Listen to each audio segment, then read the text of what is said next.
One, my name is Muiwa Adedayo. Please, I want to welcome us to today's topic, which is titled Dyslexia, 15 plus dyslexic advantages, Dyslexia Redefined. I repeat, the topic of today is titled Dyslexia, 15 plus dyslexia advantages, or 15 plus dyslexia strength. Okay, dyslexia redefined. Dyslexia is one of those challenges that are synonymous with students, learners, kindergarteners, pupils, etc. in the learning environment. And research and studies upon studies keep showing that 1 out of every 5 learner is dyslexic. In fact, one of the reliable studies revealed that in every country, that 30% of the population of that country is dyslexic. So today's topic is extremely important because there is this stigma, this global stigma that is attached to dyslexia. But please, I'm going to really implore you to be patient, and the message that I have to you is going to be so comforting. It's going to really give you hope or hopes, for your children, that dyslexia is no longer a disease. Though this concept, this idea is gradually just evolving, but most people think that dyslexia is a negative challenge.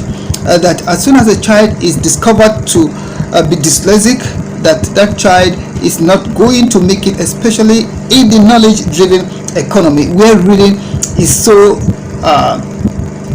important, where reading determines how successful a child or an adult will be in the learning environment and in the society at large. But before I go into revealing today's topic, I think it is important for me to let you understand certain information. The first one has to do with the fact that I was a lecturer, and that I lectured in a private college of education and in a private university before I decided to establish my own consulting firm, an educational consulting firm that is referred to as Dyslexic Africa Consulting Limited. So today I have some members, some very ingenious team members of mine in this organization, and we have this concept that is called a masterclass in educational neuroscience.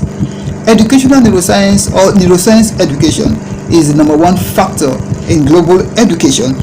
And based on the Google research and informational interviews that we've conducted and that we're still conducting, we discovered that presently there are so many tertiary institutions that offer a neuroscience, but none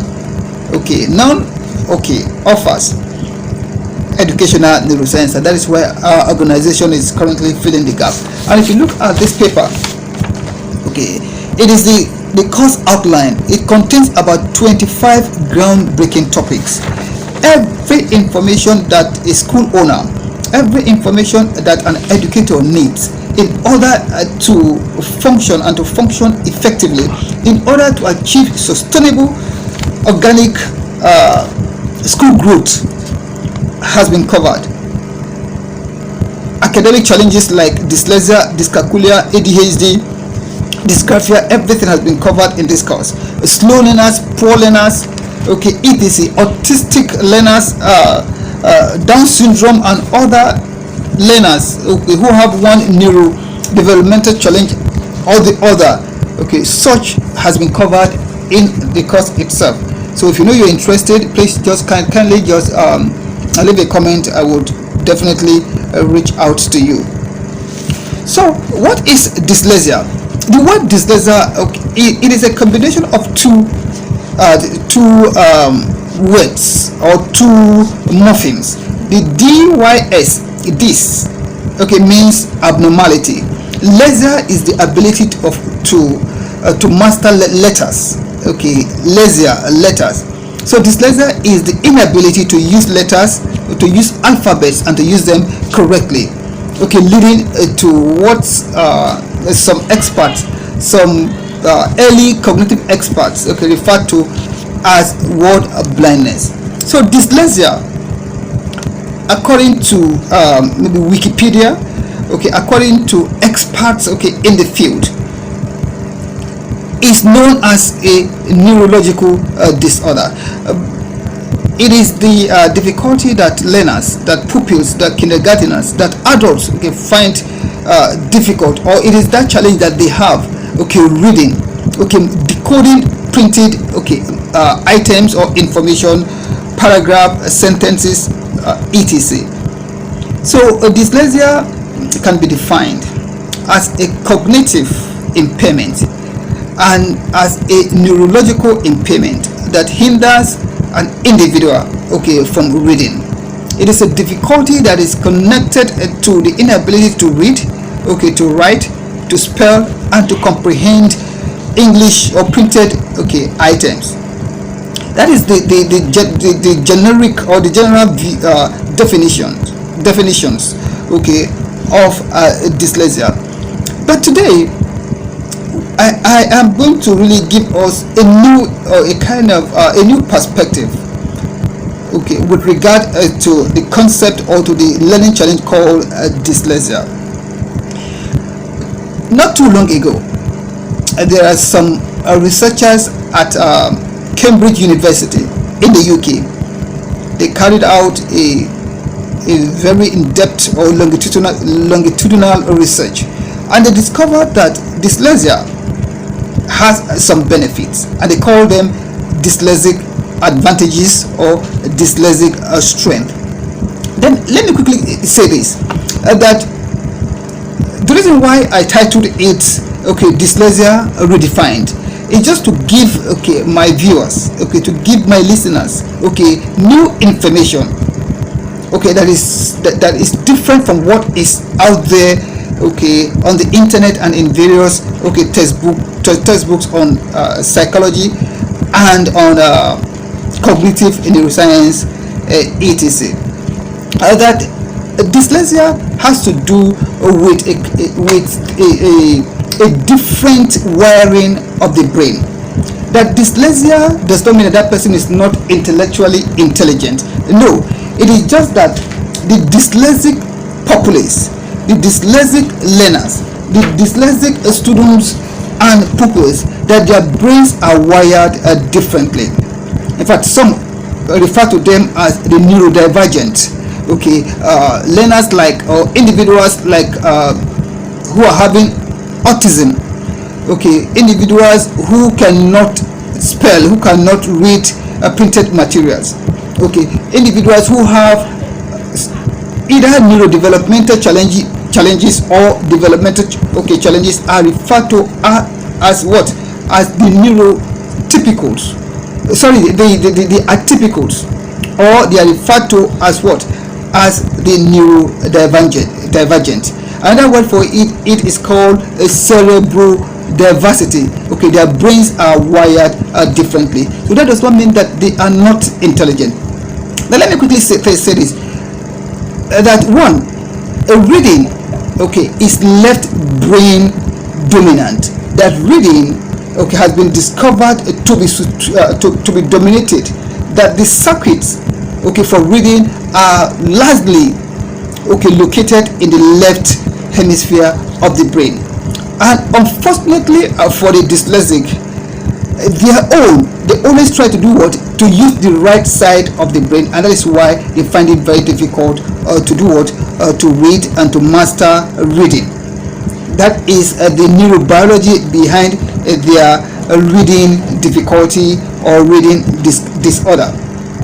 So instead of them to use the left hand side of the brain, okay, for reading, okay, that God Almighty, or that evolution has designed for what? For reading, they try to use their right side of the brain, and that is why they find it very difficult to do what? To read. But the spoken aspect of reading, they are good at it if compared to the neurotypicals.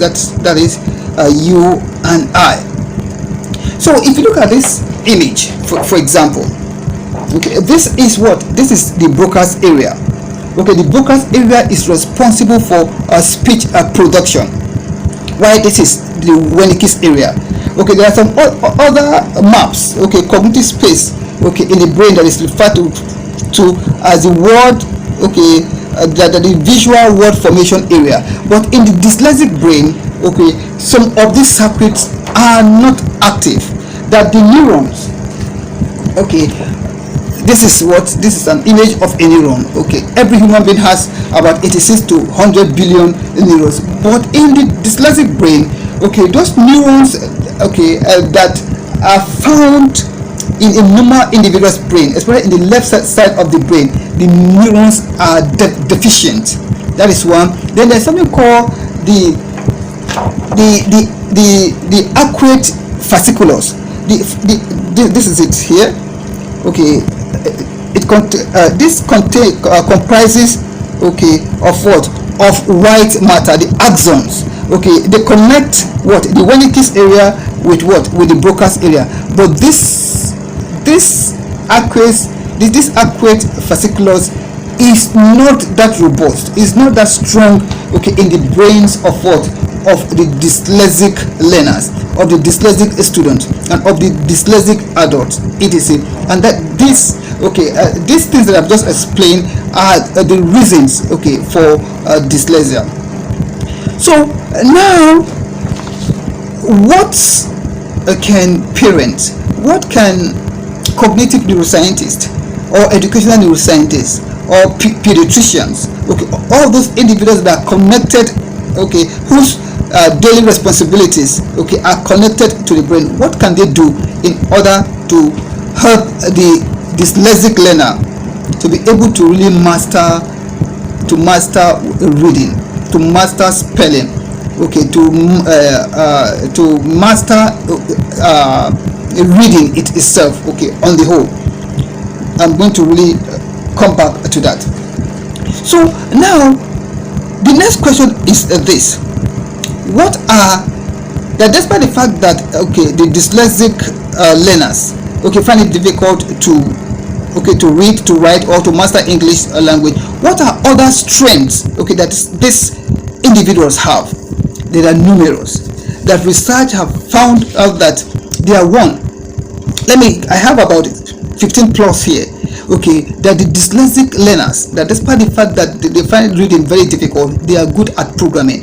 In fact, according to World Economic Forum, that the dyslexic learners, that most of the competencies, the strengths, okay, of the dyslexic learners are those strengths that the human race, okay, needs in the 21st century in order to do what? To prosper and to push our civilization, okay, to push the global economy from where it is, okay, to greater heights.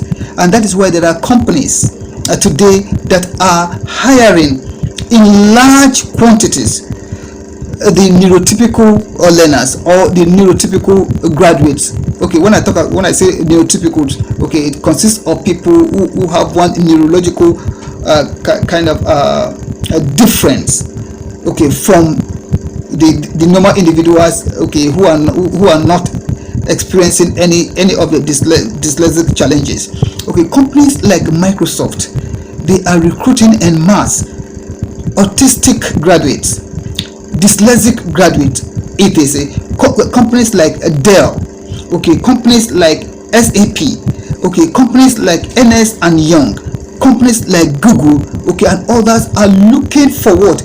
Individuals with what? Dyslexic strength, okay, individuals, okay, with neurodivergent brains, okay, individuals who are referred to as the atypicals, okay, who have the capacity, okay, to think outside the box, okay, individuals who have the capacity, okay, to think imaginatively, okay, the capacity of inventiveness, of the capacity to do what? To discover things. Okay, these are individuals that these companies are looking for. Also, some of the dyslexic competencies or strengths or advantages include, okay, AI, okay, individuals who understand robotics, okay, who can train a robot, okay, and teach that robot a behavior, okay, or a skill that robot will be able to execute and execute effectively. Okay, individuals who have the capacity for, or the knack or the talent for coding, for programming, for discovery, for innovation, for creativity, for entrepreneurship, for engineering, for architecture. Okay, graphic designers. Okay, the dyslexic strength, okay, include, okay, they are great problem solvers. They are good at maths. Okay, because of their brains are wired differently. They are good at critical thinking. They are good at what?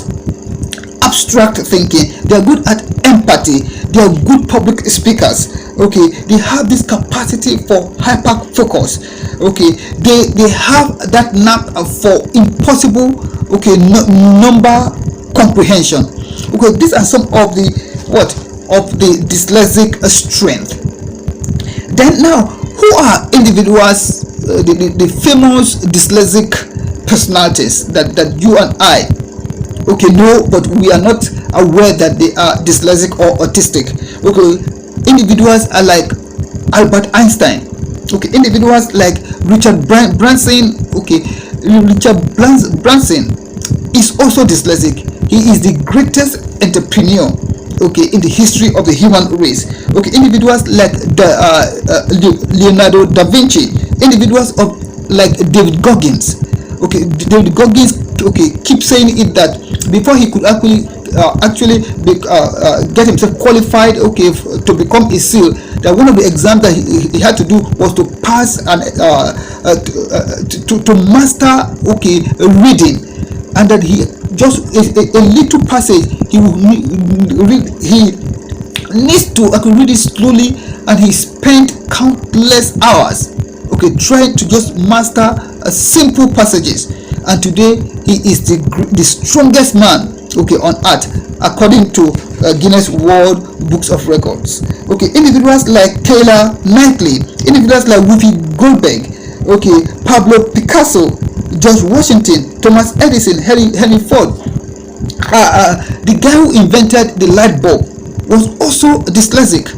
So these are individuals who were, so both old and young, okay, living and dead, that have told us they were either dyslexic or they suffered from autistic, okay, spectrum. Okay, they fall into the autistic, okay, spectrum. So dyslexia and autism, it is not a disease, and it does not mean that these people are intellectually lazy. It is just that what their brains are wired differently. That the left hemisphere of the brain is dedicated to language, and it is on that architecture in the brain that the reading, okay, also evolved. But unfortunately, for the dyslexic, okay, learners, they try to use their right hand, okay, right side of the brain, and that is why they experience, okay, difficulty in reading. But there is a solution. The solution is this: for parents, okay, and for school owners and for educators who engage, who eke out their living, okay, in the educational sector, if they need academic interventions and therapies that are effective and that are based on neuroscience, okay, and that are based on and that are evidence driven, I'm going to really advise, okay, my listeners to register for our master class in educational neuroscience. We have more than 25 plus academic interventions and therapies that you can apply, okay, to the dyslexic learners, that you can apply, okay, to the autistic and other neurodivergent learners, that will help them master reading. There are testimonials and there are case stories out there that we've shared with people, okay, in our trainings. There are videos that I've recorded, okay, that are on our YouTube channel. We've written the first educational neuroscience textbook in the history of Nigeria and Africa. It was written, okay, by Dr. Okeme Usman and I, where ideas, theories, okay, interventions on how to help autistic Down syndrome and dyslexic learners etc., so that they can really master how to read and write, so that they'll be able to do what? To excel, okay, in the 21st century knowledge economy. So thank you so much for your time. If you have any questions, please make sure that you drop them. Do not forget to share this video. Together, okay, together we are going to do what? We're going to really improve, okay, the stake of the human race. Thank you so much. My name once again is Adedayo Olumuyiwa. I'm a lecturer. I'm also an educational neuroscientist. Thank you, and I shall see you in the next video.